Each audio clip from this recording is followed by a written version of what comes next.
జపమాల ప్రేక్షకులకు నమస్కారం. ఓం వరవరదాయ విజయ గణపతే నమః.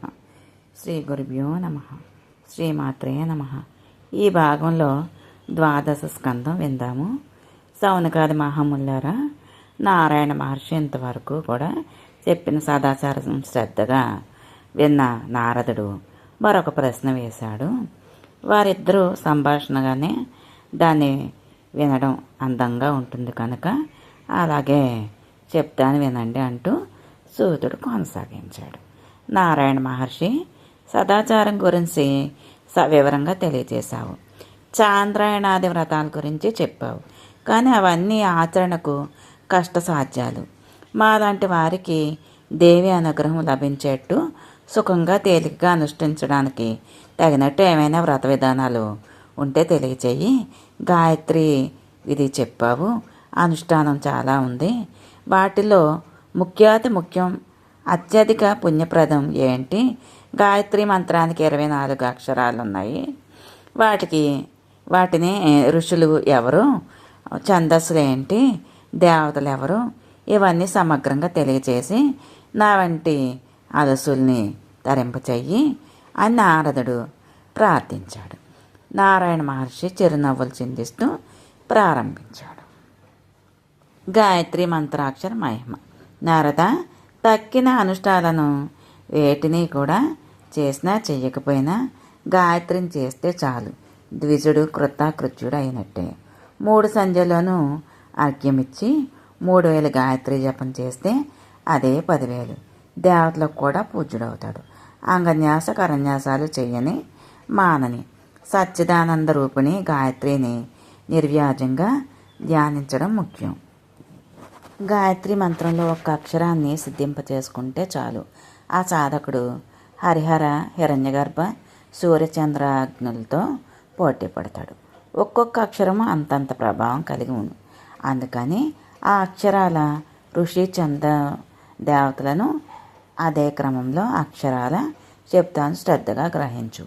వామదేవుడు, అత్రి, వశిష్ఠుడు, శుక్రుడు, కణ్వుడు, పరాశరుడు, విశ్వామిత్రుడు, కపిలుడు, సౌనకుడు, యజ్ఞవల్కుడు, భరద్వాజుడు, జమదగ్ని, గౌతముడు, ముద్గలుడు, వేదవ్యాసుడు, లోమసుడు, అగస్త్యుడు, కౌశికుడు, వత్సుడు, పులస్యుడు, మాండూకుడు, దుర్వాసుడు, నారదుడు, కశ్యపుడు, ఈ 20 మంది వరుసగా ఆ 24 వర్ణాలను ఋషులు గాయత్రి, ఉష్ణిక్కు, అనుష్టుప్పు, బృహతి, పంక్తి, త్రిష్టుప్పు, జగతి, అతి జగతి, శక్వరి, అతి శక్వరి, ధృతి, అతి ధృతి, విరాట్, ప్రస్తార పంక్తి, కృతి, అతికృతి అంటే ప్రకృతి, ఆకృతి, వికృతి, సంకృతి, అక్షర పంక్తి, భూ, భువః, స్వః, జ్యోతిష్మతి.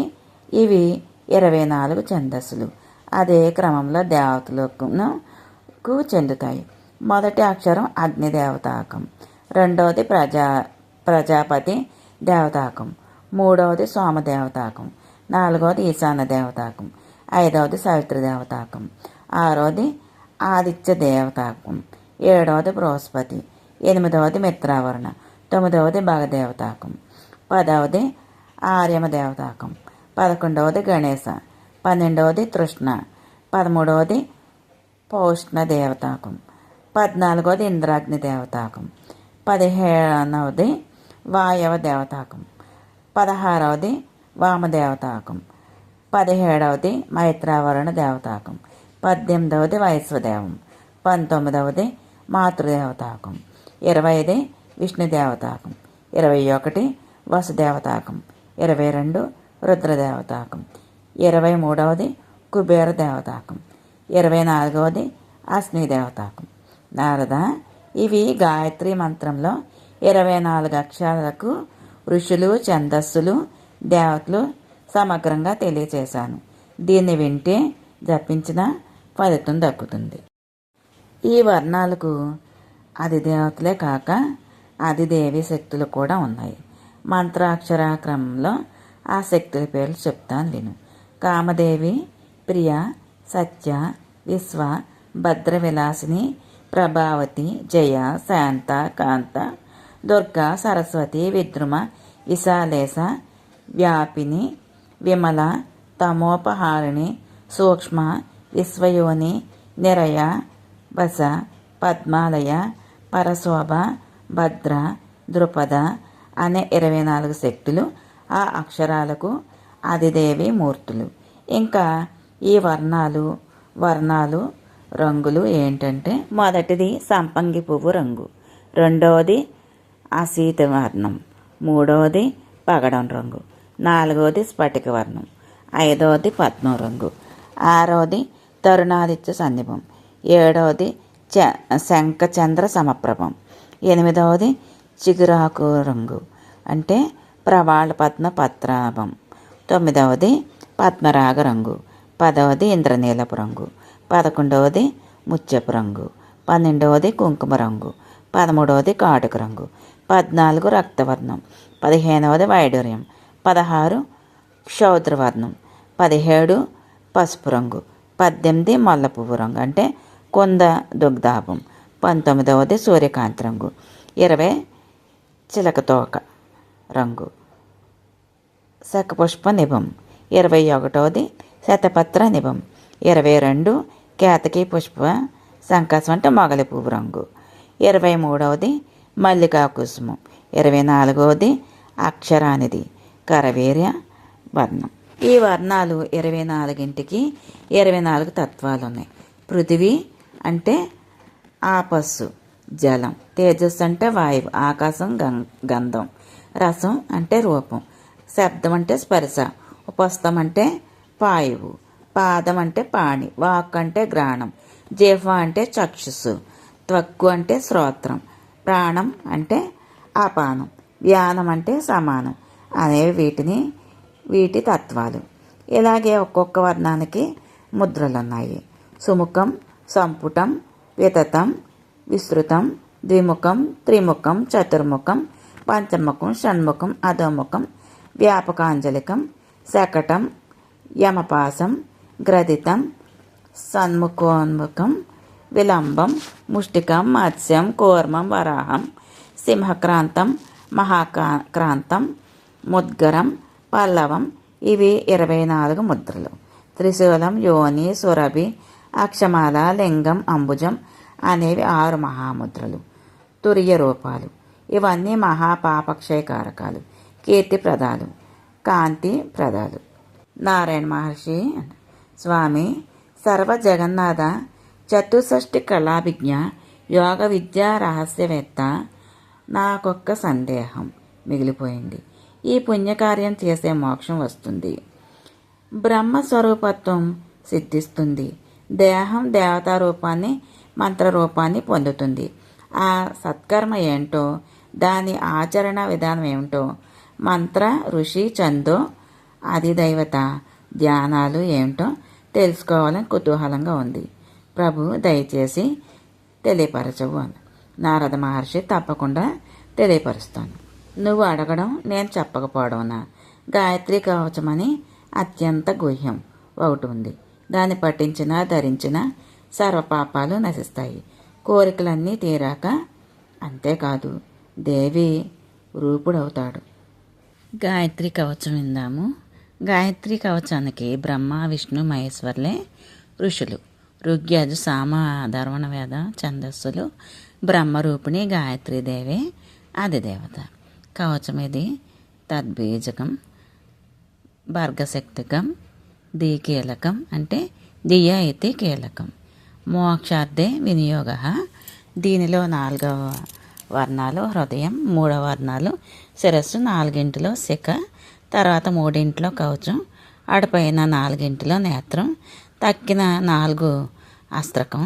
ఇక దీని ధ్యాన శ్లోకం ఏంటంటే, ముక్తా విద్రుమ హేమనీల ధవళ ఛాయేర్ముఖే స్త్రీక్షణై యుక్తా మిందు నిబద్ధ రత్నమకుటాం తత్వార్ధవర్ణాత్మికాం గాయత్రీం వరదాభయాం కుశ కసోః శుభ్రం కపాలం గదాం శంఖం చక్రమదాం మదారవిందయుగళం హస్వైర్వహంతీం భజే.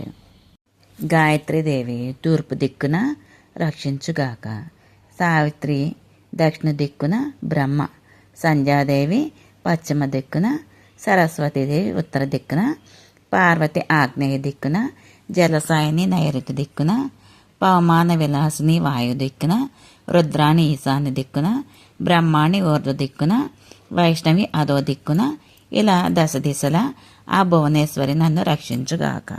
తత్పదం నా పాదాలను సవితు పదం జంగలను వరేణ్యం పదం కటి ప్రదేశాన్ని భర్గ పదం నాభిని దేవస్య పదం హృదయాన్ని ధీమహి పదం చెక్కిళ్లను దియ పదం నేత్రాలను యహ పదం లలాటాన్ని నహ పదం శిరస్సును ప్రచోదయాత్ పదం శిఖాభాగాన్ని రక్షించుగాక. ఎలాగే తత్వర్ణం శిరస్సును, సకారం ఫాలాన్ని, వివర్ణం నేత్రాలను, తుకారం కపోలాలను, వకారం నాసాపుటాలను, రేకారం ముఖాన్ని, నికారం పై పెదవిని, యంకారం కింద పెదవిని, బకారం అస్య మధ్య భాగాన్ని, గోవర్ణం చిబుకాన్ని, దేకారం కంఠ ప్రదేశాన్ని, బకారం భుజస్కంధాలను, శకారం కుడి చేతిని, దీకారం ఎడమ చేతిని, మకారం హృదయాన్ని, హికారం ఉదర భాగాన్ని, దికారం నాభిని, యోకారం కటి ప్రదేశాన్ని, మరొక యోకారం మర్మాంగాన్ని, నహవర్ణం రెండవ తొడలను, రెండు తొడలను, ప్రకారం జానువులను, చోకారం జంగాలను, దకారం గుల్బాలను, యాకారం పాదాలను, తకారపు పొల్లు సర్వాంగాలను రక్షించుగాక. నారద, ఇది గాయత్రి కవచం. దీన్ని ఎట్లా అనుసంధానం చేసుకున్నవారు, ధరించిన వారు, విన్నవారు అనంతకోటి బాధల నుంచి విముక్తి పొందుతారు. చతుషష్ఠి కళావేత్తలవుతారు. సర్వపాప విముక్తులవుతారు. పరబ్రహ్మ స్వరూపాన్ని అందుకుంటారు. సందేహం లేదు. గాయత్రి హృదయం. బ్రహ్మనందన, ఇక ఇప్పుడు అత్యంత ప్రధానమైన గాయత్రి హృదయం చెప్తాను, తెలుసుకో. సాధకుడైన వారెవరైనా కానీ ఇష్టదేవతతో అభిన్నుడయ్యే అర్చించాలి. నాదేదో దేవమర్చయేత్ అని దేవం చెబుతోంది కనుక పిండ బ్రహ్మాండాల సమైక్యాన్ని, అభిన్నతను భావన చేస్తున్న తన శరీరంలో దేవి రూపాన్ని ప్రతిష్ఠించుకోవాలి. గాయత్రీదేవి అంటే విరాట్ రూపిణి, మహాదేవి, వేదజనని. ఆ మూర్తిని సాధకుడు సర్వ శరీరంలో భావనామయంగా ప్రతిష్ఠించుకోవడమే గాయత్రి హృదయం అంటే. కొన్ని అమ్మవార్లు, స్వామివార్లు హృదయం అనే ఉంటాయి కదండి, కవచాలని, అలా హృదయం అని, శిరోమేపాతు, కంఠం, లలాటం, అలానే లక్ష్మీ హృదయం, అలాగే గాయత్రి హృదయం, ఇలా అన్నమాట. అంటే హృదయంలో ప్రతిష్ఠించుకోవాలి ఆ రూపాన్ని అని చెప్పడం. అలా హృదయాన్ని ప్రతిష్ఠించుకుంటే అమ్మవారు మన హృదయంలోనే నిలిచి మనకి ఆరోగ్యాన్ని, ఐశ్వర్యాన్ని అన్నీ ఇస్తుంది. పిండ బ్రహ్మాండయోరైక్య భావయేత్ స్వతనో తదా దేవీ రూపం నిజే దేహే తన్మయత్వాయ సాధక నా దేవో వ్యర్చయేద్దేవ్ దేవమిటి వేదవిదో విదుః తతో భేదాయ కాయేస్వే భావయే దేవతా ఇమాః. ఈ గాయత్రి హృదయాన్ని నారాయణుడు అహమేవ ఋషి, ఛందస్సు గాయత్రి దేవత పరమేశ్వరి, అంగషట్కం పూర్వోక్తమే. ఏకాంతంలో ఆసనబద్ధుడే ముందుగా ఏకాగ్ర చిత్తంతో గాయత్రీదేవిని ధ్యానించాలి. అటుపైన అర్ధన్యాసం నా శిరస్సున జీవలోకం, దంత పంక్తిలో అశ్వినులు, పెదవులలో ప్రాయసాయం సంధ్యలు, ముఖంలో అగ్ని, జీహలో సరస్వతి, కంఠ ప్రదేశంలో బృహస్పతి, స్తన భాగంలో అష్టవసువులు, బాహువుల్లో మరుత్తులు అంటే వాయువులు, హృదయంలో పర్జన్యుడు, ఉదరంలో ఆకాశం, నాభిలో అంతరిక్షం, కటి ప్రదేశంలో ఇంద్రాగ్నులు, జగనంలో విజ్ఞానగణుడైన ప్రజాపతి, ఊరువులలో కైలాస మలయ పర్వతాలు, జానువులలో విశ్వేదేవులు, జంగాలలో కౌశికుడు, గుహ్యంలో అయినాలు, ఊరువులలో పితృదేవతలు, పాదాలలో పృథివీ, అంగుళలలో వనస్పతులు, రోమాలలో ఋషులు, గోళ్లలో ముహూర్తాలు, ఎముకలలో గ్రహాలు, రక్త మాంసాలలో ఋతువులు, రెప్పపాటులో సంవత్సర హోరాత్ర సూర్యచంద్రులు ప్రతిష్ఠించుగాక అని భావించాలి. సహస్రనేత్ర గాయత్రిని చరణ వేడాలి. ఓం తత్సవితుర్వరేణ్యం నమః. ఓం తత్పురుషాయ నమః. ఓం తత్ప్రాతరాదిత్యాయ నమః.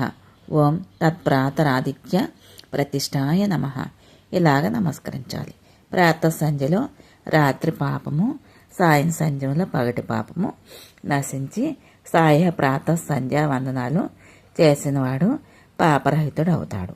సర్వ తీర్థాలలోనూ స్నానం చేసిన పుణ్యం లభిస్తుంది. సకల దేవతలకు పరిచితుడు అవుతాడు. అవాచ్యవచన, అభక్ష్యభక్ష, అభోజ్య భోజన, అచోషచోషణ, అసాధ్య సాధన, అగ్రాహ్య గ్రహణాది మహాపాపాల నుంచి విముక్తుడవుతాడు. దాన ప్రతిగ్రహ దోషాలు తొలగిపోతాయి. పంక్తి దూషణ దోషం అంటదు. అనృత వచన దోషము అంతరిస్తుంది. ఆ బ్రహ్మచారి అవుతాడు. అంతటి పవిత్రుడు అవుతాడు. గాయత్రి హృదయాన్ని అనుష్ఠించిన వారే కాదు, అధ్యయనం చేసిన వారు కూడా 1000 యజ్ఞాలు చేసిన ఫలాన్ని, 60,000 మంత్రజపం చేసిన పుణ్యాన్ని చిటికలో అనాయాసంగా పొందుతారు. 80 బ్రాహ్మణులను చక్కగా పోషించిన ఫలం దక్కుతుంది. దీన్ని నిత్యము అధ్యయనం చేసిన బ్రాహ్మణుడు బ్రహ్మలోకం చేరుకుంటాడు. గాయత్రి స్తోత్రం. నారద, గాయత్రి హృదయం చెప్పాను కదా, ఇక గాయత్రి స్తోత్రం చెప్తాను విను. ఆదిశక్తి జగన్మాత, భక్తానుగ్రహకారిణి, సర్వవ్యాపిక అనంత శ్రీ సంధ్య నమో నమః.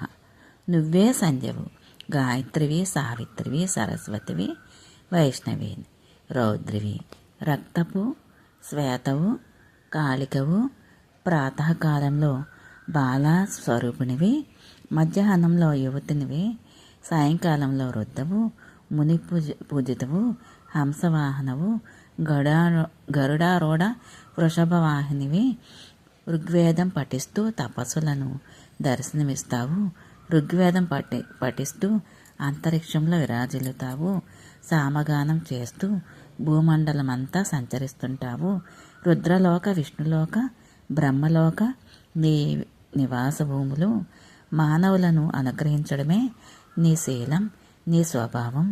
ఓ మాయాదేవి, సప్తర్షి ప్రీతికారిణి, బహువరప్రద పార్వతీ పరమేశ్వర్లకు నువ్వు చేతుల్లో, కన్నుల్లో, అశ్రుబిందువుల్లో, స్వేదంలో జన్మించావు.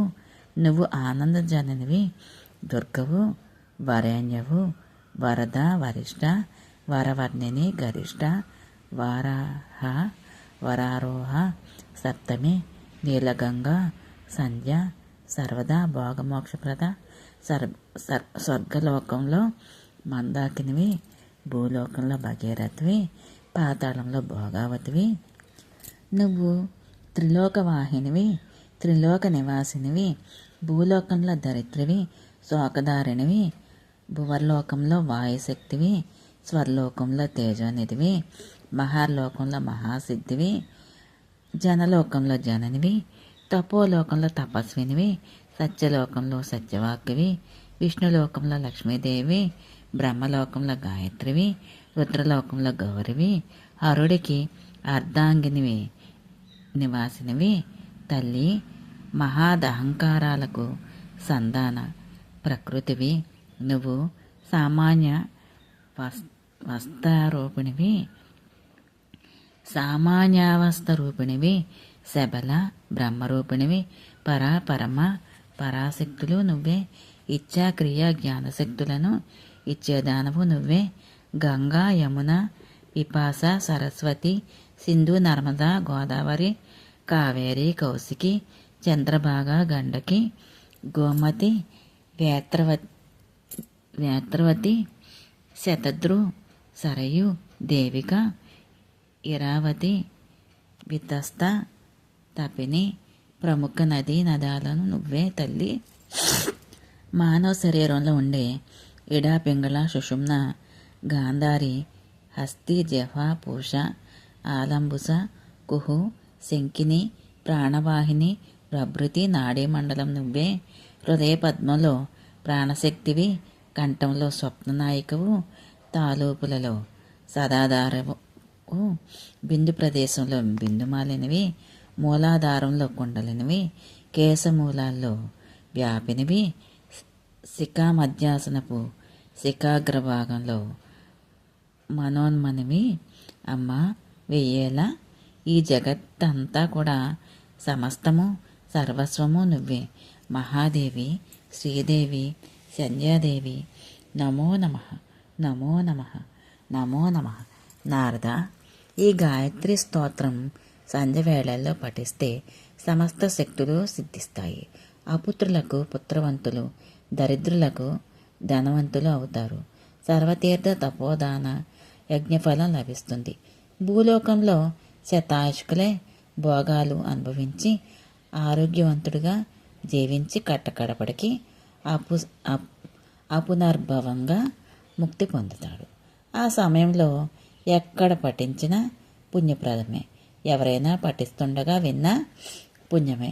పీయూషధార వంటి స్తోత్రం ఇది.